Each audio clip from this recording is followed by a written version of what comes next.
Welcome. If you're a woman who has a sense that there's more out there for you, you're in the right place. I'm Whitney Baker, host of the Electric Ideas podcast. Somewhere along the line of work and kids, life carried on, but I lost track of my truth. I'm on a reflective journey, and that's what this podcast is all about. Each week, I interview a woman who is lighting her own path and offering others hope. Before our conversation ends, we'll share a reflective question for you to explore. Sometimes all we need is a jolt, a fresh idea, an aha moment that connects us to a sense of possibility. This, my friends, is what I call an electric idea. Welcome back to Electric Ideas. Today's guest is Kristina Hollinger. Kristina is a Feng Shui expert who works with clients using the power of Feng Shui to improve their environments and their lives.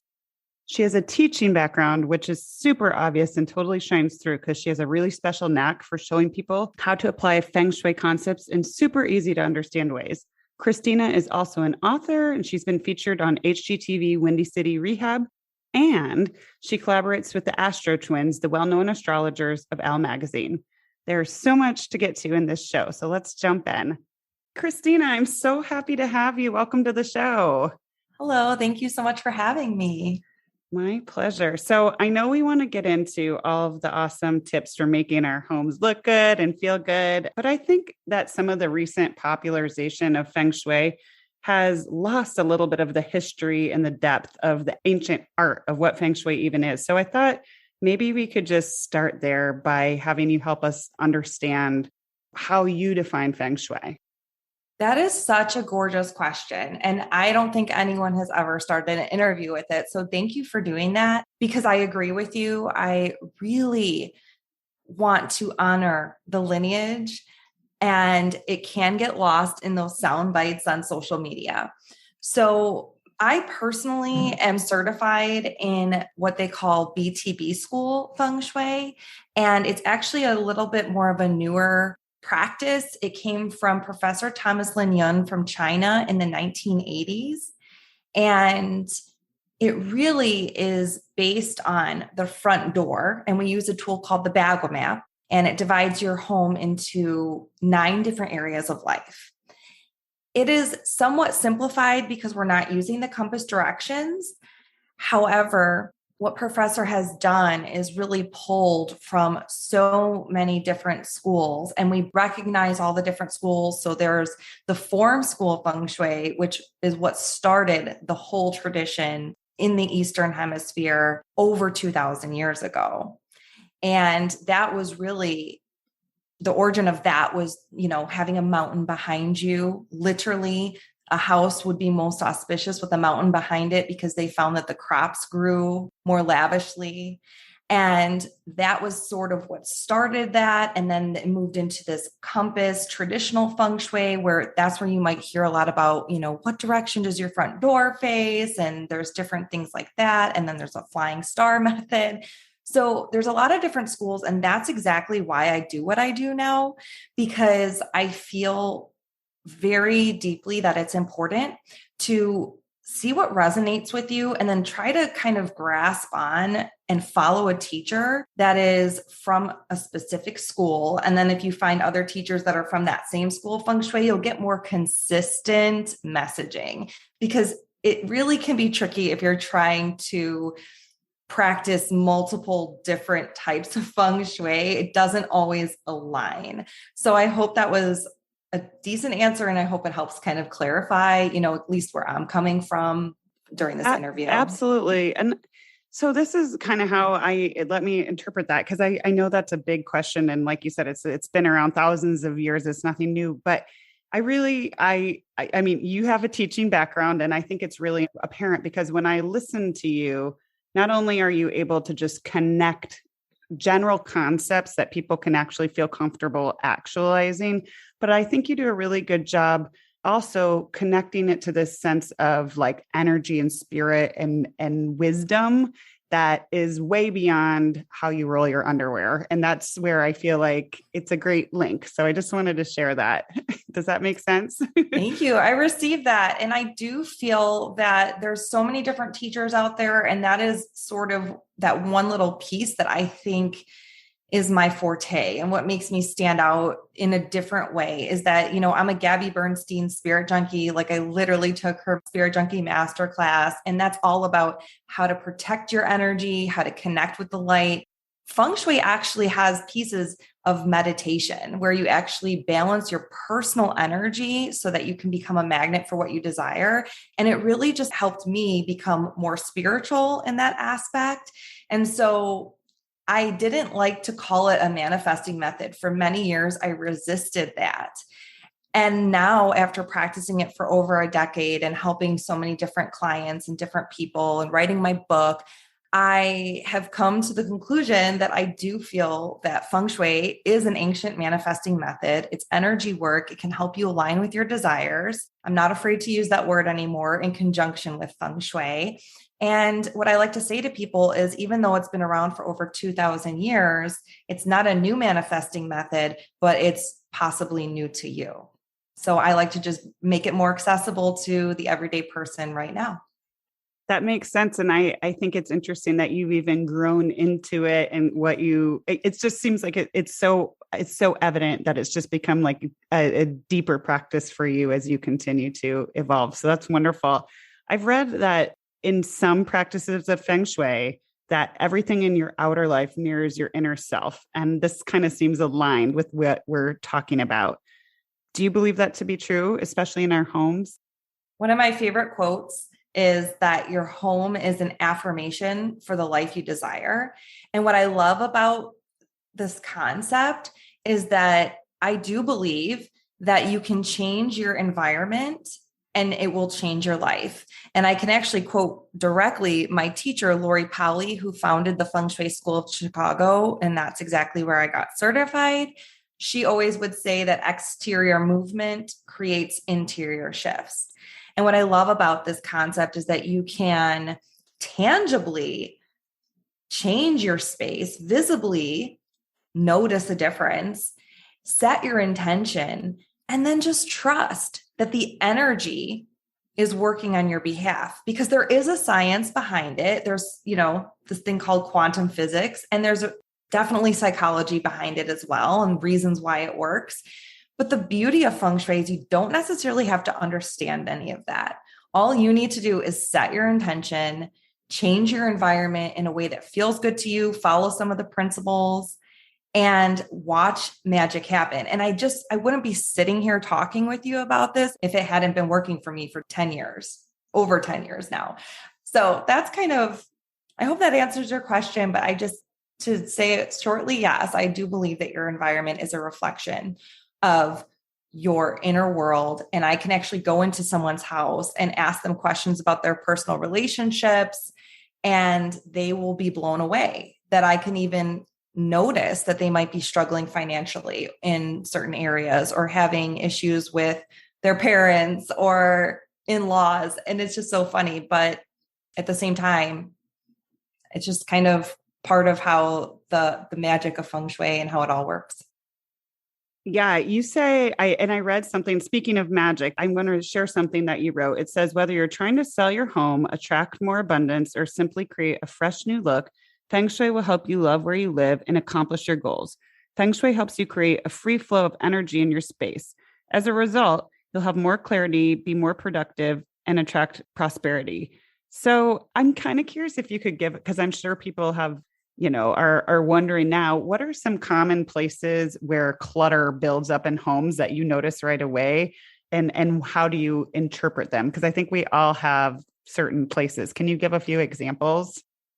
That's a really, really profound question, because, it's kind of making me kind of think back to some patterns that I've noticed. But here's the thing. When you lay the bag map on just one room, let's just have, listeners visualize they're walking into their bedroom. When you walk into your room, the far back left area is the wealth area of your bedroom, and the far back right area of your room is the relationship area. Those are the two power positions. And I like to sort of point those out so then you can kind of orient the bag map on your room. And you can also do this to your entire floor plan. So like when you walk into the front door of your home, the far back left area of your home is the wealth, and the far back right area of your home is the relationship area.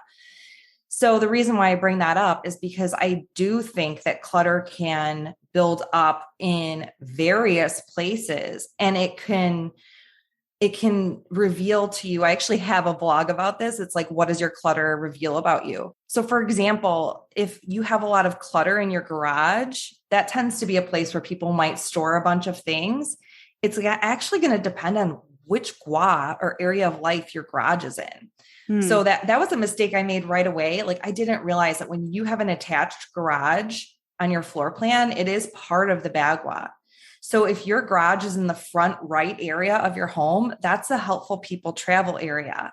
It represents all the helpful people in real life as well as the universe supporting you. And it reflects your finances. Actually, when people come to me looking for help with their money, they're actually surprised when I don't tell them right away to go to the wealth area. We look at the helpful people travel area right away, because you need a network of people. It takes a village to help you build your success and get to the level where you want to be. So back to your question, if your garage is in the front left area of your home and you have clutter there, essentially it's just saying that you're blocking opportunities to be supported in your life.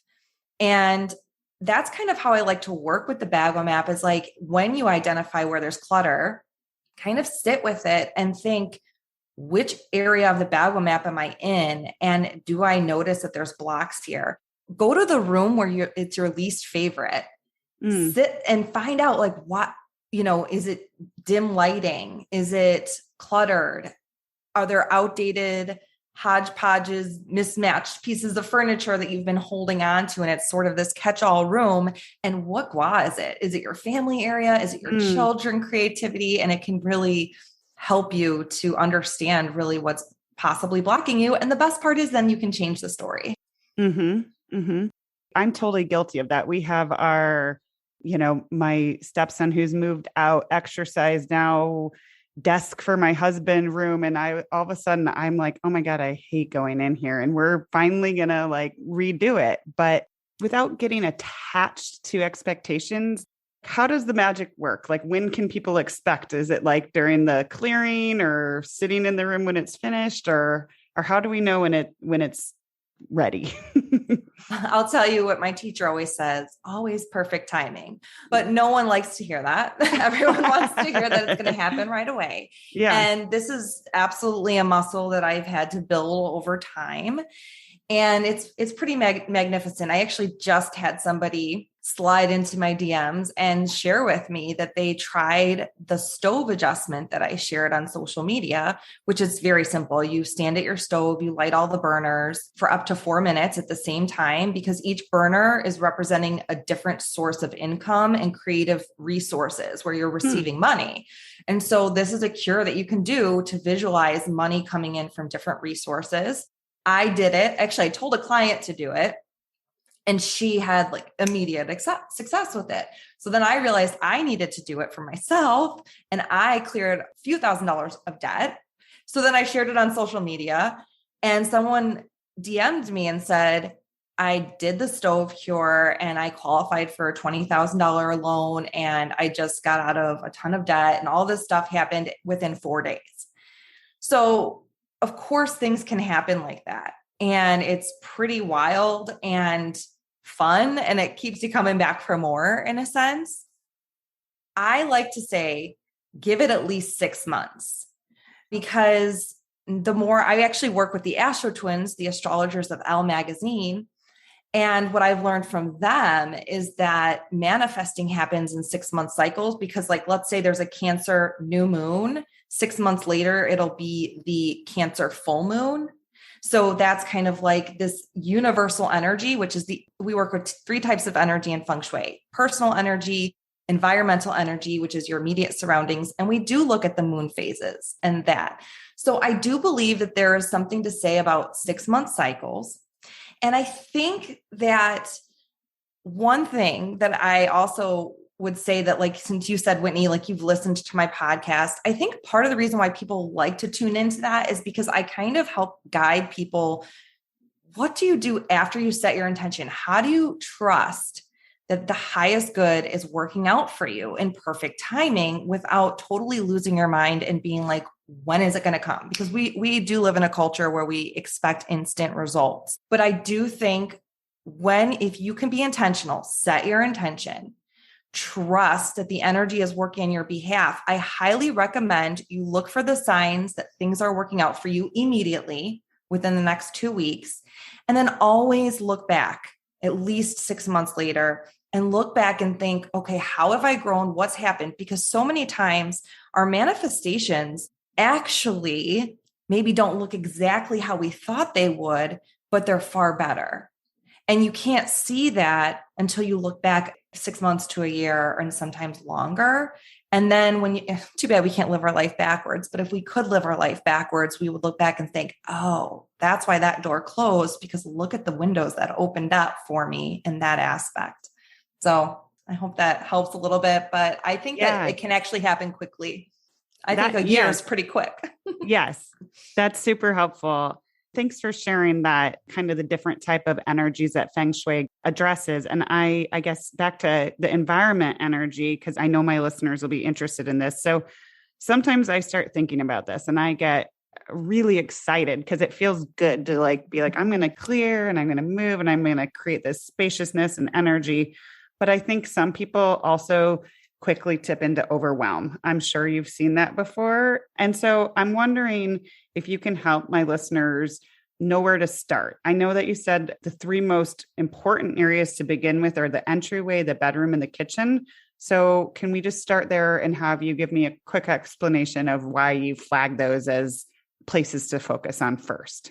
Absolutely. Well, it's kind of funny because when I started Feng Shui in 2012, I was a Google guru, and that's what Google told me. Like immediately, you can look it up on the internet. It's like, you have to Feng Shui your front door. And I learned right away that was where you start. And then, of course, I got certified and learned that indeed the front door is a very key area for anyone to address. And that's because we personify the house, and the front door is the mouth of your home. It's considered the mouth of chi. And you can almost imagine when you open up the door, imagine your house is taking a huge breath in of all of that fresh air and that fresh energy. And that's where all of the abundance, the money, the helpful people, and the new fresh opportunities enter your door.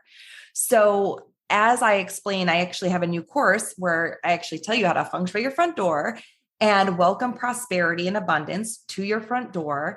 Think of it like you're flagging down the entryway. So I have a red front door. It used to be black. Either color is great. You can add a colorful wreath, but you literally want to make sure that the lights are working around your front door, that your address is clearly labeled. Literally, you want the packages to come to the right house. You want, if the mailman can see you, if people who are visiting can see your home from the street and it's really like prominent, that's a good sign because the energy goes where your eyes flow.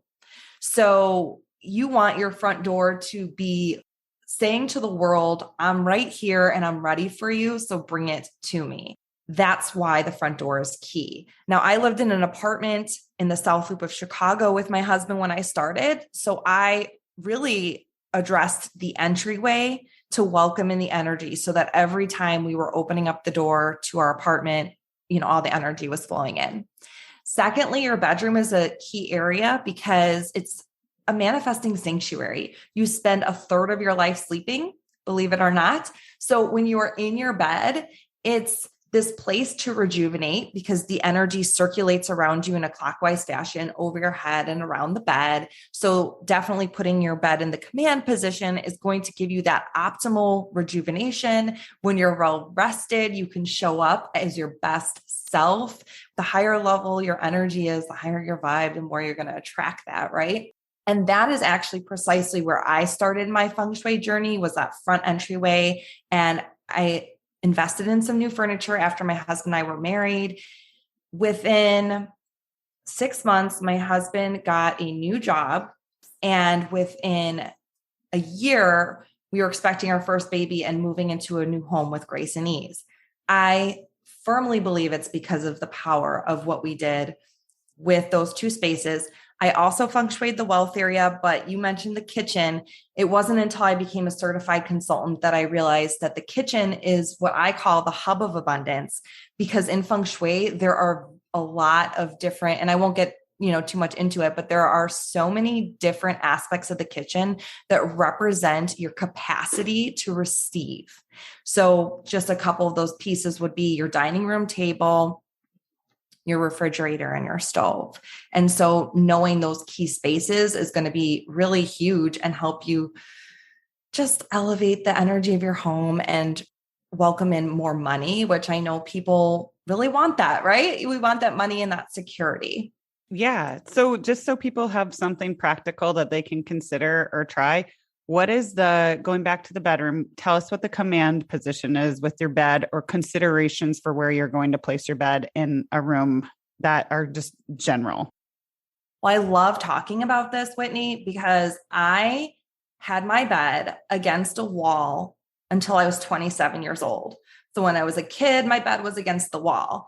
When I went to college, I put my bed against the wall. I thought it made the room look bigger. I thought it made the room feel bigger. And even when I was first married, my bed was against the wall. And then I realized that number one, the energy wasn't circulating. And number two, when your bed's against the wall, you're closing off the opportunity for a partner. And if you are in a relationship, you're really going to struggle because one partner could feel trapped in the relationship and you just struggle with feeling that equality. Like who wants to sleep on the inside versus, the outside of the bed. So putting the bed, if possible, where it's accessible from both sides is key. The second thing about the power position is making sure that there's a mountain behind you figuratively. So that would mean a solid wall would be most ideal. And if you can't be behind, have a solid wall behind you, you definitely want to invest in a headboard. I do not like to tell clients to buy anything during a consultation, but this is the one thing that I would recommend to anybody if you were going to make an investment. A solid headboard could be wood, it could be fabric, but that would be the most ideal. Even if you do have a solid wall behind you, a headboard is ideal.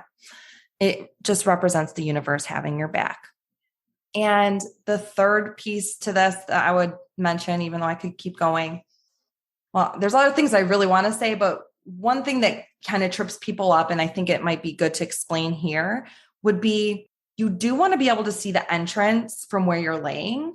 So ideally, you're sort of facing the door, but your feet are not directly going out the door because that could make you feel very uncomfortable because the energy enters through the door and it could be rushing up towards your body. And that's going to make you feel less at ease, if that makes sense. And it might feel like things are rushing at you in your life.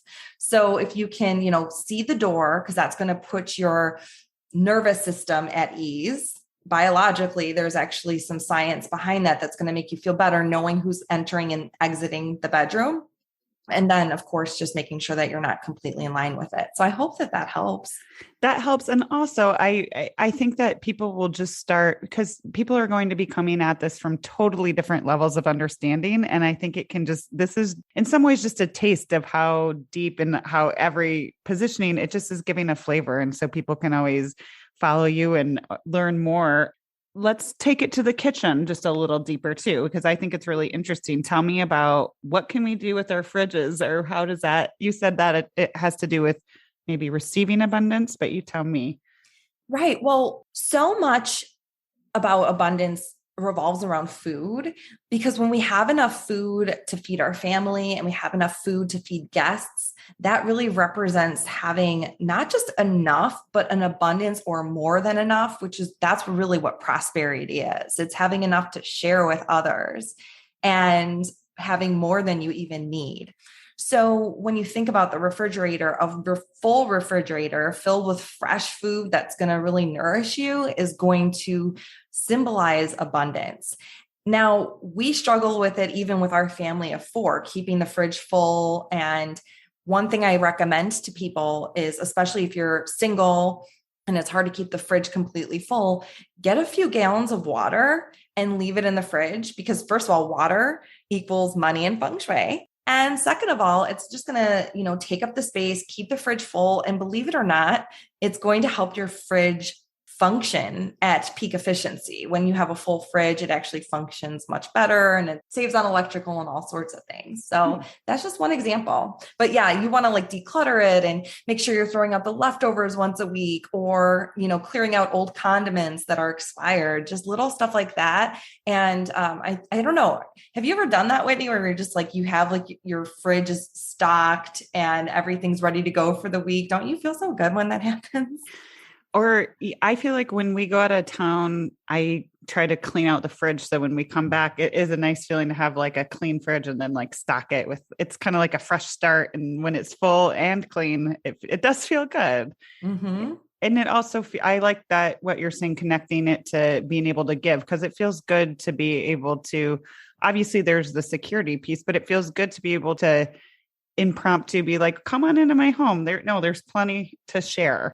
Join us, that sort of thing. So I like that reflection. I know another, in terms of placement, the art of placement is a whole topic for another time. And I know we've just skimmed the surface of that. But one specific thing that comes up a lot in Feng Shui from what I've read about is mirrors. And I feel like most people have mirrors somewhere in their house. So can you give us at a high level kind of the do's and don'ts of where we would maybe want to place mirrors? This is an amazing question. And the reason I say that is because every time we start talking about mirrors, I always end it with, I really need to do a mini course on this, because you could spend an entire masterclass just talking about mirrors. Because the thing with mirrors is they are going to expand and open up opportunities, and they can be magical. And at the same time, they can also create imbalance in your life. And so it's kind of like, well, you do need to be careful where you put the mirror. So let's give a few highlights of how people can really use mirrors to their benefit. And then I'll maybe give a couple of like, try to avoid the mirror there. First of all, if you have a dining room table, it's super auspicious to have a mirror facing your dining room table. If you don't have a dining room, then consider your kitchen table what I'm talking about. And the reason why is because it represents the abundance and the money coming into your home. It represents your financial security. So when you place a mirror facing your dining room table, you're actually amplifying the money and the abundance and the finances. In fact, it's highly recommended that you sit at your dining room table at least once a day, because how many times do people just save the dining room for the holidays or special occasions? But really what you want to do is activate that space, because it represents your capacity to receive grand amounts of money and opportunities. So even if you just sat there and had a cup of coffee at your dining room table, that would activate it. It's an amazing place to pay your bills, even if you're just on your phone, because it represents and symbolizes always having enough. Another place to really put a mirror that you see a lot would be in the entryway. Now, there's differing opinions. My teacher, Lori Polly, even had a differing opinion than professor. And you'll hear this. Sometimes people have a mirror right when you walk in your door. Professor said that would be fine because that would be welcoming in the abundance and energy. However, other practitioners would say to have it off to the side instead. It will expand the entryway. And let's say your door is in the front center of your home. That's the career area. So the career area, you want to expand your career, put a mirror in that space. The mirror represents the water energy. And as I shared, water equals money. So you're going to get water and opportunity and all the money flowing in through your career. So a mirror is great in the career area. It's great in the entryway to expand the opportunities. But what I would say is just kind of go with your instincts. Like, does it feel good when you walk in right to the mirror and see yourself? Or would it be best off to the side? And then the third thing I would say about mirrors is you will read this online all the time, that it's inauspicious to put a mirror directly at the foot of your bed. And I see this a lot in consultations because a lot of people like to have a dresser with a mirror attached to it.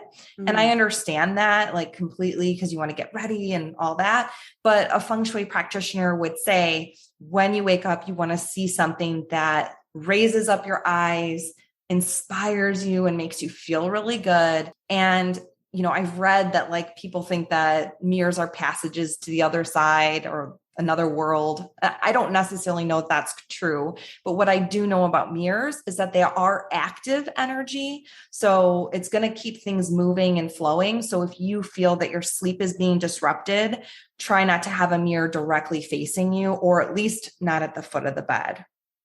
Thank you. That was a super helpful answer. And I know people will be taking appraisal of their homes. We're coming up on time, but you've worked with so many clients, and I feel like you probably have just seen some common, easy fixes that people probably don't even know that they could change. I just want to give you a general opportunity to let us know, without working with a professional, do you have any just very general suggestions for creating a home environment that supports our brightest intentions? Sure. Well, I think that's key, is having an intention.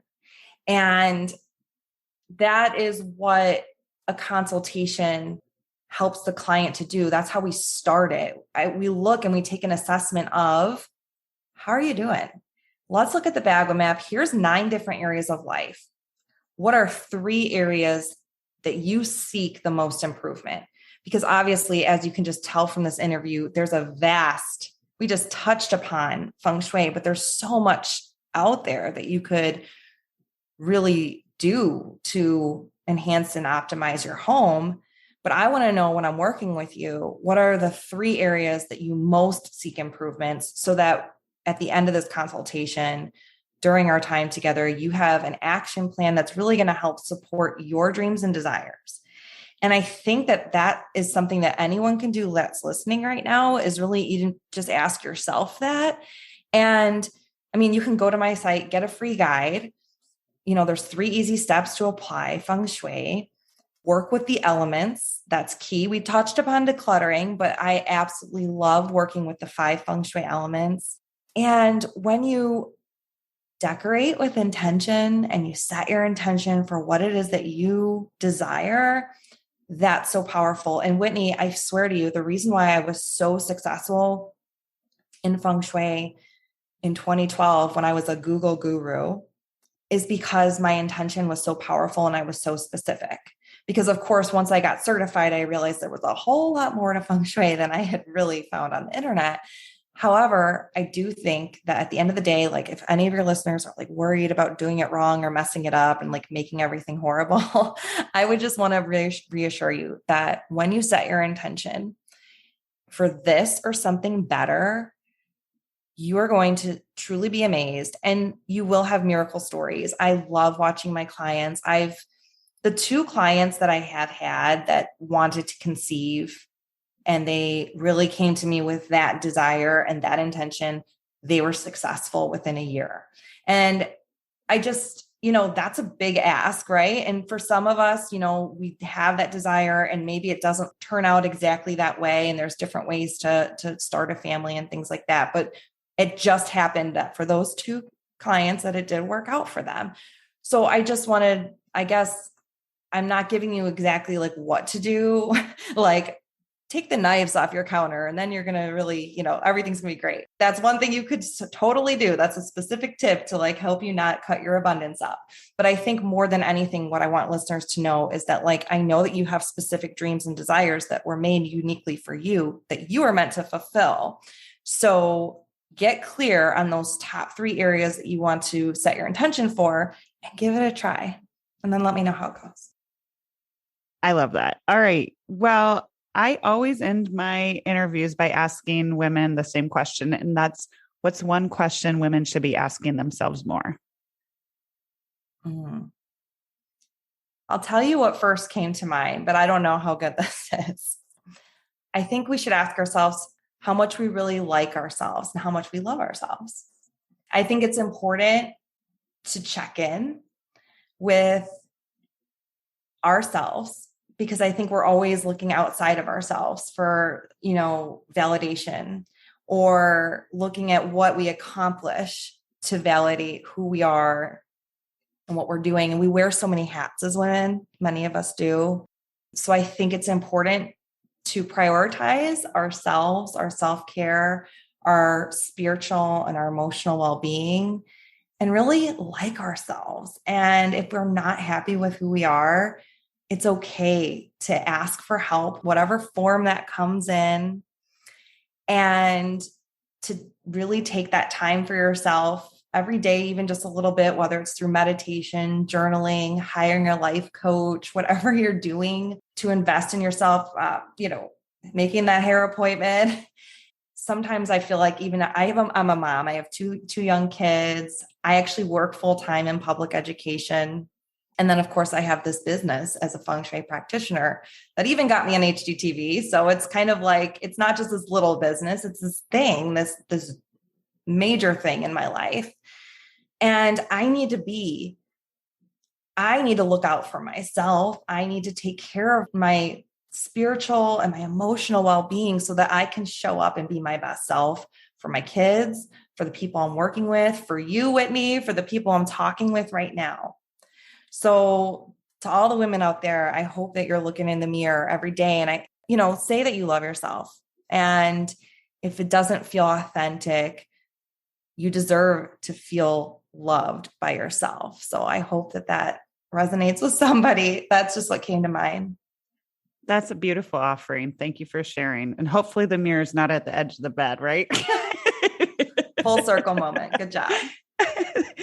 All right. Well, I know that people are going to want to tune in and learn more. So where can we find you? KristinaHollinger.com. So it's Kristina with a K. I've been saying that for a long time now, especially when I go to Starbucks and order something. And yeah, I'm on Instagram and TikTok. And I mean, maybe you can find me elsewhere, but that's mostly where I've been spending most of my time. But I would definitely love to hear from anyone, especially if you found me through this podcast. It would be really nice to hear. And I know Whitney would love that too. For sure. Wonderful. Well, thank you so much. This was a pleasure to talk with you. Thanks for having me. I'm so glad you joined me today. If you're looking for more, feel free to connect with me on Instagram at @WhitneyWoman. And if you enjoyed the show, I invite you to support me by leaving a review or sharing it with a friend. Hope you have an inspired day.